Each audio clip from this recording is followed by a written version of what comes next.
Hey everybody, it's Chef Karen. Welcome to day 10, 9. I skipped a day. Day 9, to be fair, of 12 Days to Cooking Success, Thanksgiving success. And today is Turkey Day, turkey brining. So guess what I have sitting in my sink? It just arrived, fresh. Come on, camera flip. I have fat fingers, so this is.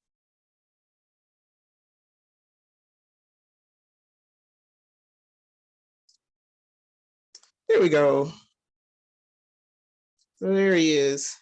This is an 18-pound fresh turkey from Howard's Meats in Munster. And I was actually hoping for 20. Other people think, I mean, we polished off a 15-pounder, I think, last year all by ourselves. So I really was hoping for, I told them 18 to 20, and this was like 18.08 pounds. So just over the 18-pound range. But here it is, and it's already thawed. So here's some tips. If you bought a frozen turkey, like most people buy a frozen turkey, a couple of ways you can thaw it. If you're just roasting it and not brining it, you plan on roasting it Thanksgiving Day, I give it 2 to 3 days. I think really 3 days because it's been very cold. We kind of took a dip weather-wise here in the Midwest. I would give it 3 days, especially if it's of this size or larger, in the refrigerator, not sitting on the counter. Another thing you can do, if you don't have 3 days or at least 2 days, then you can soak it in water. Like I have it here sitting in water. You can soak it in water, and you want to change the water often. Cold water, not hot water, because you don't want contamination to get in there from the warm water. Bringing up the warm temperature, it puts it in could potentially put it into the food danger zone, so on and so forth.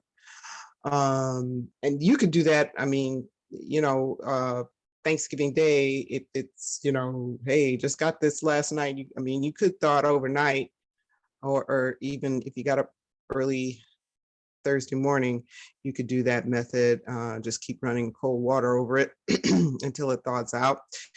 You can also put it in the microwave. That would be like the last ditch effort, like, okay, because the outside is probably going to start cooking before the inside gets thawed out. And even if this is, a little bit icy in the middle, it's probably okay. Just pick that ice out and go from there. So earlier I did Facebook Live, and that was on my TLC Cooks page, I believe. If not, I'll be sharing it to TLC Cooks. Or you can go to Karen Crawford Moore's personal page. It should be on both pages.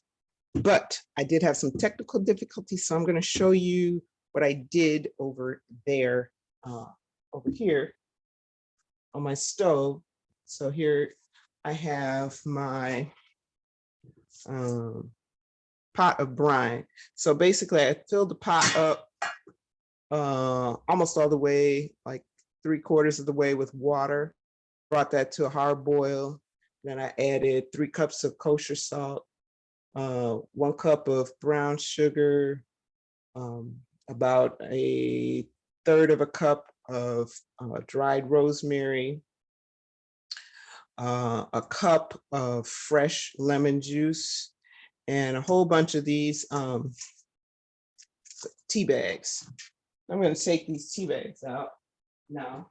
Don't need those anymore.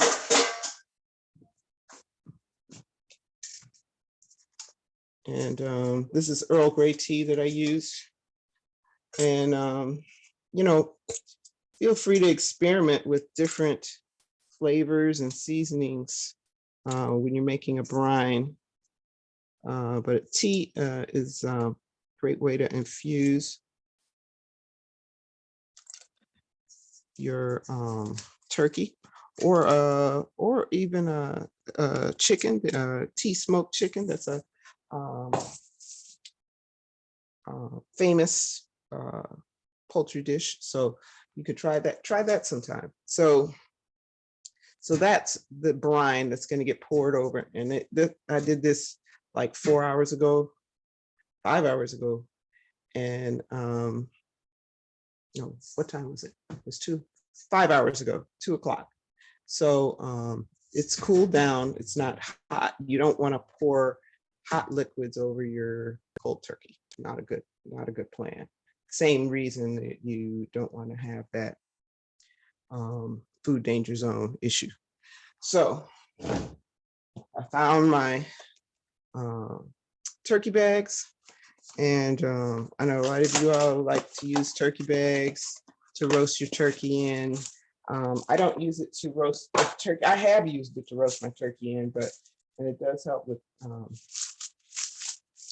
it's kind of makes it a no-brainer. This is what the bag looks like. I use this to put the turkey in for my brining. I'm gonna spin you guys around. Let's spin you all around. Okay, so here.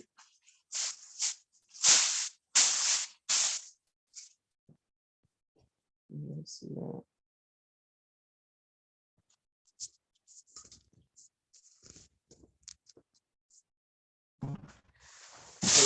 I actually use both bags, and I have a really big pot. This is like a 20-quart pot, I think, 15, 20-quart pot. And I stretch it over the pot. And that's kind of like my little holder to hold the bags in place.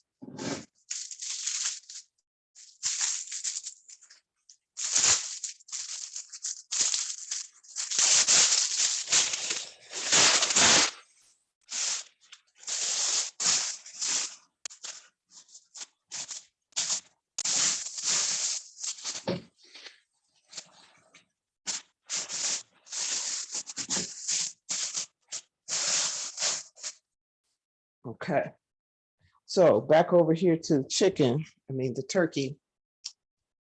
So my turkey is here. So I'm gonna unearth this guy. Put my gloves on first. And what's wonderful about buying a fresh turkey is that you don't have to worry about, is it thawed yet, or all that business. So it's a lovely thing if you can do it. I'm gonna put the strainer back down here just to make sure I don't lose my giblets or anything. So I just got my utility knife here. I'm just gonna cut into the package.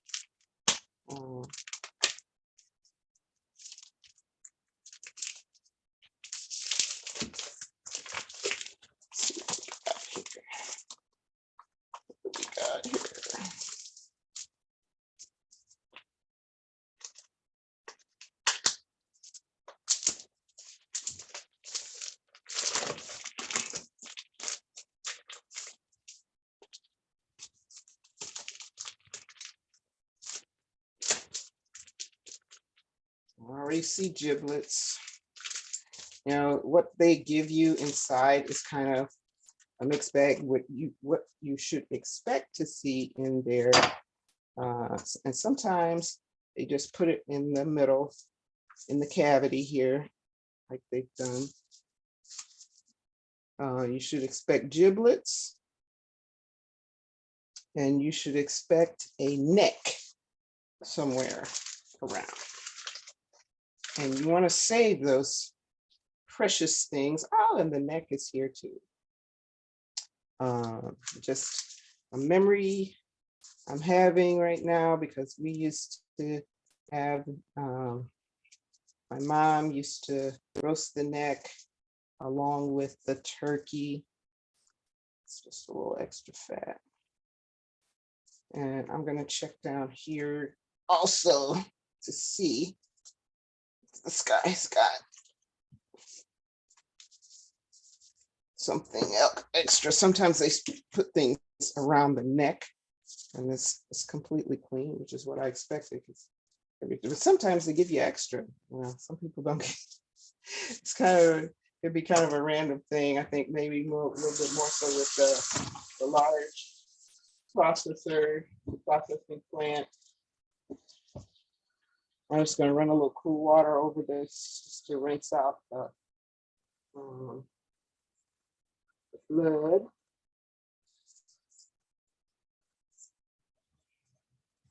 This is awesome. There's no ice whatsoever. It's totally ready to go. So if I wasn't brining, I was just roasting, I could have left it in the package just like this for the next couple of days and without any problem. So that's that. So now we're gonna move. Let's see. Okay, back up here. The closest I can get to. Why am I angling my camera on the floor? Because I'm about to slide this pot over right here, right in front of the sink.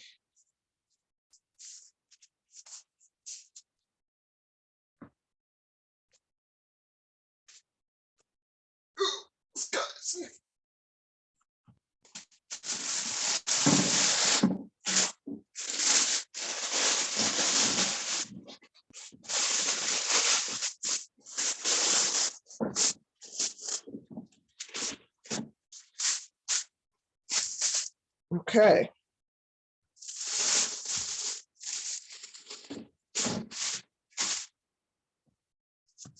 All right. He's in there. Okay. So now I'm going to take my pot of brine. I'm going to pour that over.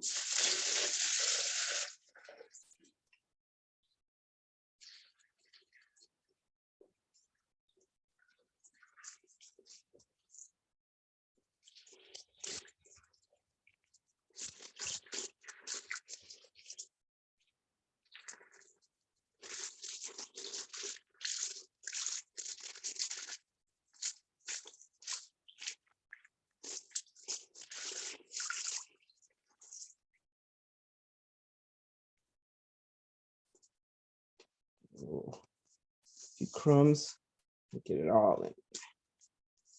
This is going to be so beautiful and flavorful.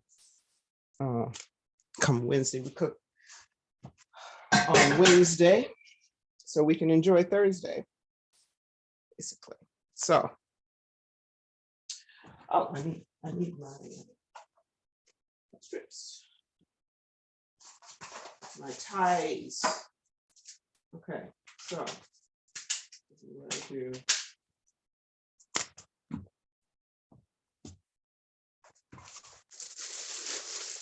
Now, I didn't get these turkey bags until this morning, which is, I kind of played it a little close there. Those bags can run out really fast. So I'm tying off bag number one, the inner bag.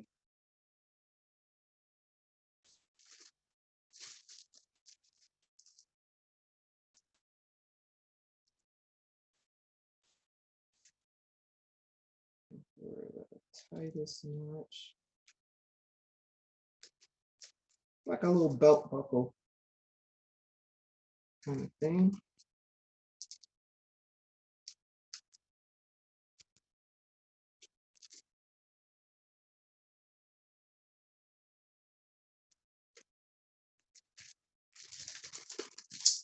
Oh, come on. thing. Work with me here. This little strip does not want to go through.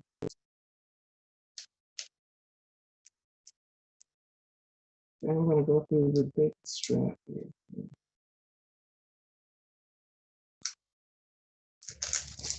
Oh, there we go. Okay. All right, and then this number 2.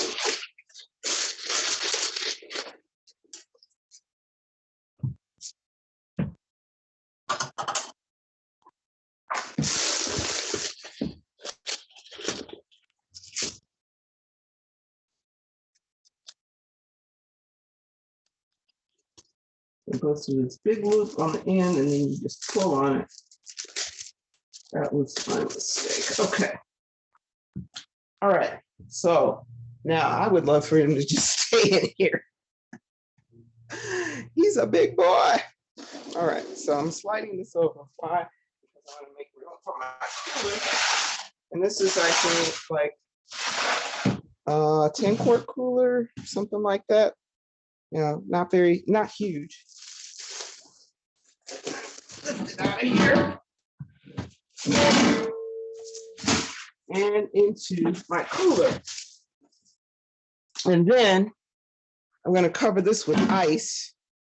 And then, so my routine for the next 48 to 72 hours is to constantly turn this. So in the morning when I get up, I'll flip it opposite of the direction it's in now. Make sure all these wonderful juices get distributed nice and even. I think I'm gonna sit him on his belly for now. And then in the morning, I'll flip it over again. And then in the evening, I'll flip it again. So probably this is 7 o'clock. Yeah, so 7 a.m. tomorrow, approximately. It'll probably be a little earlier than that. I'll flip it. And when I get home tomorrow, I'll flip it again. And then Wednesday morning, I'll flip it again, maybe, depending what time we start cooking. So there you have it. Brining a turkey. Not that difficult. Just kind of map out how you're going to move it around this 10 to 20 or 30 pound beast, from your sink to your in the bag to in the cooler or in the fridge, if you have the luxury of having one of those huge fridges, or you have an extra fridge, you can put it in there. So that's it. Turkey brining 101 done. I encourage you to try it if you've never tried brine turkey. It adds a tremendous amount of flavor, and it's worth the effort. So my next episode in the series will be cranberry sauce from scratch. So we are over. I mean, this is like the last of the heavy lifting for cooking prep.